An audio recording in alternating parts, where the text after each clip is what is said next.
नमस्कार, बीच बहस में आपका बहुत बहुत स्वागत है। मैं हूं आपके साथ अनुराग मुस्कान। हम बहुत समय से जानते हैं और कहते भी आए हैं कि न खाता न बही, जो केजरीवाल कहें और करें वही सही। विरोधियों की ये लाइन चाहे अनचाहे केजरीवाल पर बिल्कुल सटीक बैठ जाती है। अब एसीबी का नया मुद्दा ही ले लीजिए। मुख्यमंत्री केजरीवाल ने भ्रष्टाचार मिटाने के लिए नीतीश सरकार से 6 पुलिस वाले मांगे और एसीबी ज्वाइन करा दिया। एलजी को दिक्कत यही है। राजनिवास से जारी बयान में साफ किया गया है कि एसीबी के बॉस तो एलजी हैं, तो फिर केजरीवाल ने यह तैनाती कैसे और क्यों की? दिल्ली हाईकोर्ट ने अपने अंतरिम आदेश में साफ कहा है कि दिल्ली में कोई भी नियुक्ति हो, उसका प्रस्ताव दिल्ली सरकार पहले एलजी के पास भेजेगी, लेकिन केजरीवाल ने ऐसा नहीं किया। केंद्र की अधिसूचना में भी साफ लिखा है कि दिल्ली के बॉस एलजी ही हैं, लेकिन केजरीवाल ने अधिसूचना को भी नहीं माना। अब यह बीच बहस का बड़ा सवाल है कि केजरीवाल ने एसीबी में 6 पुलिस वालों की तैनाती करके एलजी से नई रार क्यों ठानी? एसीबी के बॉस एलजी हैं या केजरीवाल?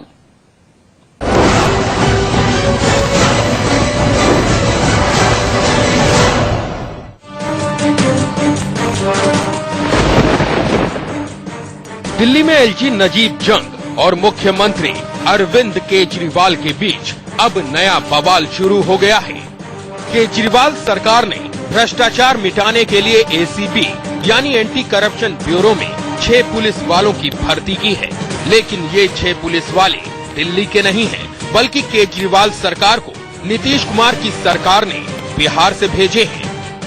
दिल्ली का अपना यूटी कैडर है, यूटी कैडर के लोगों को यहाँ काम करना चाहिए। आप बाहर से अफसर्स को लाकर के जो यूटी कैडर है, जो जिनका ये अधिकार बनता है काम करना, उनके अधिकारों को मारने का काम आप कर रहे हैं। और निश्चित रूप से अफसरों में भेदभाव पैदा करना, एक और तरह के बखेड़े की राजनीति, एक और कन्फ्रंटेशन की राजनीति केजरीवाल साहब करने में विश्वास रखते हैं और इस तरह की ये जो प्रक्रिया है, इससे एक और नया कन्फ्रंटेशन खड़ा करेंगे वो। केजरीवाल साहब कोई भी कानून नहीं मानना चाहते और जो तरीका उन्होंने अपनाया है, जब से वो चीफ मिनिस्टर बने, पहली बार बने, दोबारा बने, तो सारे काम वो कर रहे हैं जो कानून के दायरे में नहीं आते, या मुझे लगता है ये भटका रहे हैं सबको।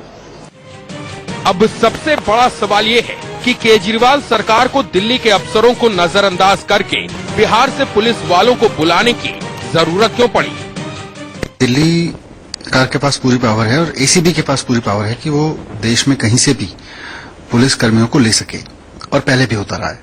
लेकिन अब सेंट्रल गवर्नमेंट ने मजाक बना दिया है हर चीज को।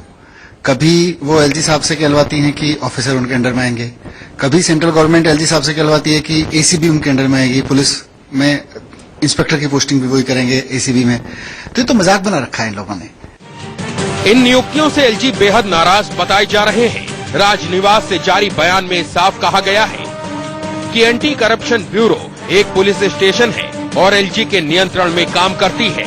ये बात गृह मंत्रालय के 21 मई के नोटिफिकेशन से भी साफ हो चुकी है। एलजी दफ्तर को एसीबी में दिल्ली पुलिस के बाहर से अधिकारियों की नियुक्ति का कोई प्रस्ताव नहीं मिला है। इस मामले की जांच की जाएगी। ऐसे में सवाल ये है कि केजरीवाल ने एलजी और दिल्ली पुलिस के मुखिया को अंधेरे में क्यों रखा? I am not aware of any such development, so it may not be possible for me to comment at this juncture. बड़ा सवाल ये भी है कि जब गृह मंत्रालय ने साफ तौर पर एलजी को ही दिल्ली का सुप्रीम बताया था और सुप्रीम कोर्ट के आदेश के मुताबिक केंद्र की अधिसूचना अभी वजूद में है, तो फिर केजरीवाल ने एसीबी के भर्ती मामले में सीमाएं क्यों लांघी? अपने अधिकार क्षेत्र से ज्यादा क्यों करना चाहते हैं? उनके अधिकार क्षेत्र में बहुत कुछ कर सकते हैं। बड़े बड़े वादे किए हैं उन्होंने। कहाँ है वो स्कूल, कहाँ है वो सीसीटीवी कैमरा, कहाँ है वो हेल्थ सेंटर्स? कौन उनको रोक रहा है? जो हजारों जो एम्प्लॉइज हैं, सरकारी मुलाजिम हैं, जो दिल्ली सरकार के नीचे आते हैं, एलजी का कोई लेना देना नहीं। वहां भ्रष्टाचार बंद करने के लिए क्या किया है उन्होंने? कुछ नहीं। सवाल नीतीश कुमार की सरकार से भी है। नीतीश को एलजी केजरीवाल की जंग में कूदने की क्या जरूरत थी? क्या नीतीश कुमार को ये नहीं पता था कि दिल्ली केंद्र शासित प्रदेश है और यहाँ पुलिस एलजी के अधीन है? नीतीश कुमार ये भी बताने का कष्ट करें कि क्या बिहार में भ्रष्टाचार खत्म हो गया, जो उन्होंने दिल्ली के भ्रष्टाचार को मिटाने के लिए अपने यहाँ से अफसर भेज दिए। मुझे लगता है नीतीश कुमार जब थोड़ा कानून पढ़ते लिखते हैं, तो अगर हाईकोर्ट ने फैसला कर दिया कि निर्णय की प्रक्रिया क्या होगी, तो उस प्रक्रिया की अवहेलना करके उन्होंने पदाधिकारियों के पदस्थापन का फैसला कैसे किया? ये भी गंभीर सवाल है, इसकी चिंता होनी चाहिए। खबर है कि दिल्ली सरकार एसीबी में बिहार पुलिस की आगे और भी भर्तियां करेगी। तो सवाल ये भी उठता है कि जब हाई कोर्ट ने हाल ही में अपने अंतरिम आदेश में दिल्ली सरकार को नियुक्तियों से जुड़े सारे प्रस्ताव एलजी के पास भेजने का हुक्म सुनाया था, तो फिर केजरीवाल ने उस फैसले का सम्मान क्यों नहीं किया? क्यों बिना एलजी की मर्जी के एसीबी में नई नियुक्तियां की गयी? क्या केजरीवाल सरकार जानबूझकर आए दिन एक नई राह एलजी से ठान रही है ताकि इसी बहाने एक बार फिर मोदी सरकार को घेर सके और मोदी बनाम केजरीवाल की सियासी जंग जिंदा रहे? Bureau report, India news. आइए बीच बहस में इस सवाल पर चर्चा करते हैं। भारतीय जनता पार्टी से दीपिका शर्मा यहां स्टूडियो में मौजूद हैं, राजीव रंजन हमारे साथ हैं जेडीयू से स्पोक्स पर्सन, ऋचा पांडे मिश्रा हमारे साथ हैं आम आदमी पार्टी से स्पोक्स पर्सन, और अजय के मेहरा हैं हमारे साथ जो कि सेंटर फॉर पब्लिक अफेयर्स के डायरेक्टर हैं, यहां स्टूडियो में मेरे साथ मौजूद हैं। आप सभी का हम बहुत बहुत स्वागत करते हैं। और सबसे पहला सवाल ऋचा पांडे मिश्रा आपसे कि मुझे लगता है कि शायद सरकार खेलने के चक्कर में कानून और संविधान पढ़ना भी अब केजरीवाल और मनीष सिसोदिया भूल गए हैं। मनीष सिसोदिया इस रिपोर्ट में कह रहे थे कि एसीबी को पूरा हक है कि वो कहीं से भी पुलिस वाले बुला सके, लेकिन वो ये कहते पे ये भूल गए कि एसीबी एलजी के अंडर में आता है, तो फिर केजरीवाल ये कैसे फैसला कर सकते हैं?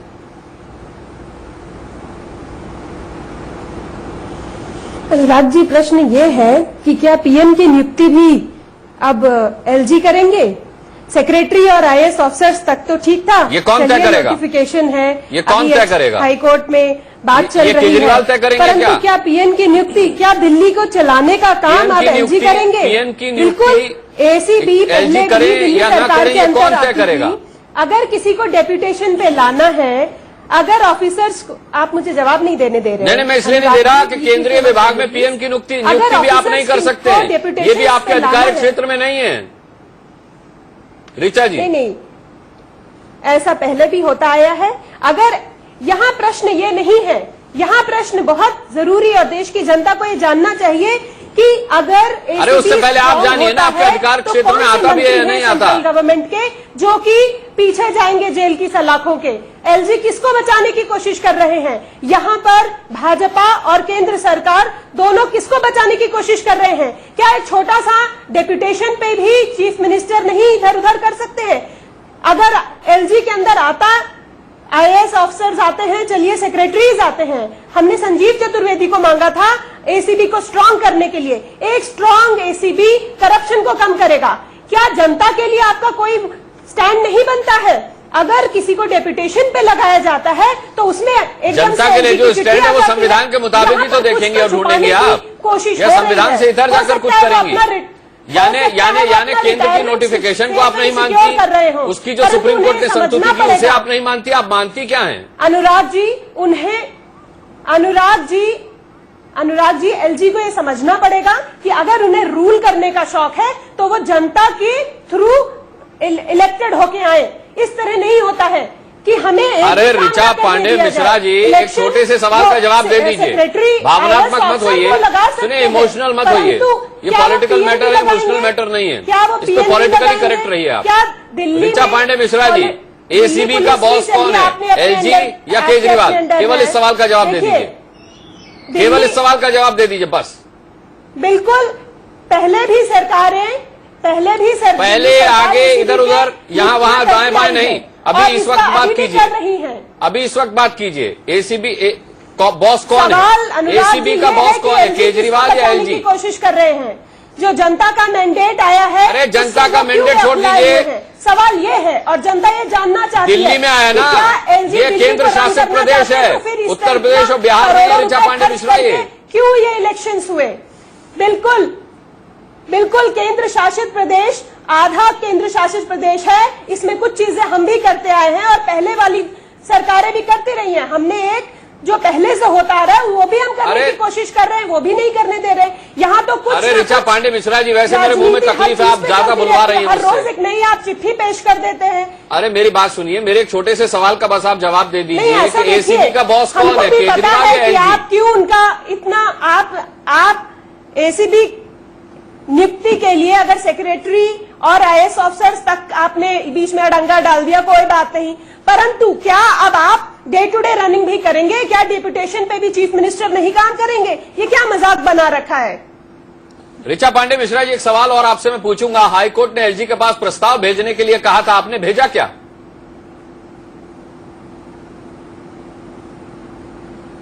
प्रस्ताव भेजने के लिए सीनियर ऑफिशियल्स की पोस्टिंग्स वगैरह में होता है। छोटी छोटी पोस्टिंग्स में भी अगर एलजी जिनको बचाने की कोशिश कर रहे हैं उसमें डेप्यूटेशंस में भी अगर प्रस्ताव भेजना है तो इस तरह सरकार कैसे चलेगी? एसीबी एक पुलिस स्टेशन है, जैसा कि एलजी ने कहा भी, और वो उनके अधीन है। क्रिएट किए जा रहे हैं। दीपिका शर्मा जी, अनुराग ये कौन सा कानून समझा रही है ऋचा? ये हमें T20 का कानून सिखा रही हैं, जहां पे हर 4 दिनों में एक नया मुद्दा चाहिए इस सरकार को। इस सरकार को दिल्ली की जनता को महिलाओं की सुरक्षा, शिक्षा, स्वास्थ्य, इनमें कुछ नहीं, इनको गवर्नेंस में कोई रुचि नहीं है। हर 4 दिन में एक नई कंट्रोवर्सी खड़ी होनी चाहिए। ये संविधान के अगेंस्ट है, ये गवर्नर के अगेंस्ट है, ये मीडिया के अगेंस्ट है, ये ब्यूरोक्रेसी के अगेंस्ट है। मैं केवल एक बात, जिसका हाई कोर्ट ने, सुप्रीम कोर्ट ने अभी 4 दिन पहले स्पष्टीकरण किया कि दिल्ली जो है एक यूनियन टेरिटरी है अंडर आर्टिकल 1 और under article 239AA and article 239AB। इसकी जो गवर्नेंस है वो कैसे होगी? कंप्लीटली हाई कोर्ट ने माना कि lieutenant governor is holding primacy, उनका प्राइम रोल है। तो मैं केवल एक बात ये कहना चाहूंगी कि आप भारत के संविधान से लड़ोगे। अरे आपको गवर्न करने, आपके अंडर 60 डिपार्टमेंट हैं और 1 लाख पर्सनल हैं। आप अपने 60 डिपार्टमेंट और 1 लाख पर्सनल पे ध्यान दें, सड़कों पे ध्यान दें, महिलाओं की सुरक्षा पे ध्यान दें, हॉस्पिटल्स पे ध्यान दें, सीसीटीवी कैमरा लगाएं। जो आपने 15 लाख बोले थे, जो आपने मार्शल्स बोले थे कि आप बसों में लगाएंगे, आप दिल्ली की जनता के, आपके पास काम करने के लिए कितना सारा स्कोप है। मैं केवल आपसे एक प्रश्न ये पूछना चाहती हूँ कि क्या आज दिल्ली के काडर के अफसरों की इतनी कमी पड़ गई है कि आपको बिहार से लोन लेना पड़ रहा है? आज तो 6 अफसर मंगवाए हैं, हमें क्या पता कल आप 60 मंगवाए, 600 मंगवाए, आज बिहार से मंगवाए हैं, कल कर्नाटक से मंगवा लेंगे। ग्राउंड छोड़ दीजिए, सवाल तो अधिकार का सवाल है कि केजरीवाल को दीपिका जी अधिकार पहले छोड़िए ना, कहाँ ऋचा पांडे क्या हो रहा है? लीगैलिटी के क्वेश्चन पे आपको संविधान की जानकारी नहीं है। 4 दिन पहले अभी हाई कोर्ट ने इसके ऊपर 4 दिन से पहले स्टे लगाया है इस पे कि आप कोई अफसरों की तबादली नहीं करेंगे, बगैर एलजी से सलाह नियुक्ति नहीं करेंगे। तो आप ये कैसे कर रहे हैं? दैट मीन्स आप कोर्ट्स को नहीं मानते। चलिए दीपिका जी, ये तो कर रहे हैं, लेकिन मैं राजीव रंजन से पूछना चाहूंगा कि नीतीश कुमार क्या साबित करने की कोशिश करें कि तुम 3 करो या 13 करो, हम तुम्हारे साथ हैं, क्योंकि बिहार के लिए एक बहुत बड़ा वोट बैंक दिल्ली में भी है। क्या नीतीश कुमार नहीं जानते थे राजीव रंजन कि ये एक यूनियन टेरिटरी है और यहां पर अधिकार क्षेत्र किसके हैं? मुझे ऐसा लगता है कि इस पैनल में बैठे जितने पैनलिस्ट हैं, इनसे ज्यादा देश के संविधान की जानकारी निश्चित तौर पर नीतीश कुमार जी को है। जरूर है, पहली बात। और जितने विदुषी वक्ताओं को आपने पैनल में बिठाया है, बिहार के मुख्यमंत्री के सामान्य ज्ञान की परीक्षा लेने की जरूरत मुझे नहीं लगता है कि आपको होनी चाहिए। मैं एक बात आपको कहना चाहता हूं, ठीक है, देश के इतिहास में इतना बड़ा जनादेश आज तक किसी राजनीतिक दल को नहीं मिला था। आज तक देश के किसी राज्य में इतना बड़ा जनादेश किसी राजनीतिक दल को नहीं मिला था। और जनादेश जिन सवालों के लिए मिला, उसमें भ्रष्टाचार को काबू में लाना, लोगों को बिजली पहुंचाना, पानी पहुंचाना, ये बड़े सवाल थे। और इन सवालों को लेकर लगातार उनके अधिकार क्षेत्र में जो चीजें हो सकती हैं, योग्य अधिकारियों की तैनाती के लिए मुख्यमंत्री की राय और उनके फैसले को अहमियत दिए केजरीवाल बिहार के मुख्यमंत्री नहीं है, केंद्र शासित प्रदेश के मुख्यमंत्री हैं। हकीकत में बदलने के लिए नीतीश कुमार के अधिकार क्षेत्र में आता होगा, अरविंद केजरीवाल के अधिकार क्षेत्र में नहीं आता। क्या यही ज्ञान है नीतीश कुमार को कानून का? पहले मुझे कहने दीजिए, मैं आपको अपने कानून का ज्ञान बता रहा हूं। पहले मेरा ज्ञान आपका कानून नहीं चलता ना दिल्ली में, दिल्ली केंद्र शासित प्रदेश है राजीव रंजन। आप मुझे समझ में नहीं आ रहा है कि आप भारतीय जनता पार्टी के प्रवक्ता को कितने ध्यान के साथ आपने सुना। नहीं तो मैं किसी और के पास जा नहीं रहा जब तक आप खत्म नहीं कर लेंगे। बोलने का मौका नहीं दिया। अगर नहीं मान लीजिए आप एक मॉक एक्सरसाइज करना चाहते हैं जहां हमारी उपस्थिति हो, इसे सुनिश्चित करके आप अपनी बात कहना चाहते हैं तो आप ही कह दीजिए। बोलिए ना, बोलिए अगर बोलिए। मुझे कुछ कहने की अनुमति है तो मैं बोलूं। बोलिए ना, नहीं तो मैंने मैं आप ही से आपकी तो बात पूछा है। सुनूंगा। जिसमें आप खुश रहे मैं वही करूंगा। मैंने आप ही से पूछा है राजीव रंजन, आप ही तो बोले। मैं तो मुझे बोलने तो दीजिए, मुझे बोलने तो दीजिए। मैं एक साधारण सी बात कर रहा हूं कि अगर राज्य का निर्वाचित मुख्यमंत्री ऊर्जा सचिव के रूप में एक बड़े औद्योगिक घराने के लॉबिंग का आरोप अगर उस अधिकारी पर लगा रहा हो और आप उसे राज्य के कार्यवाहक मुख्य सचिव बनाने के लिए जल्दबाजी में हैं, तो क्या ये जो सार्वजनिक जीवन में धारणाओं का सम्मान होता रहा है उसके विपरीत यह आचरण था कि नहीं? एलजी संवैधानिक तौर पर दिल्ली के मुखिया हो सकते हैं, लेकिन जनता ने वोट किया है अरविंद केजरीवाल जी को, अपने सवालों को हल करने के लिए वोट किया है और उन सवालों को हल करने के लिए योग्य अधिकारियों की जरूरत अरविंद केजरीवाल जी को है। और वहां कानून की पेचीदगियों के नाम पर अगर आप उनकी राह में रोड़े अटका रहे हैं तो निश्चित तौर पर यह आपका गुस्सा है, आपका आक्रोश है कि देश की संसद के लिए आपको बड़ा जो जनादेश मिला उसकी हवा निकाल दी दिल्ली की जनता ने, और इसीलिए दिल्ली की जनता को अब दंडित कर रहे हैं।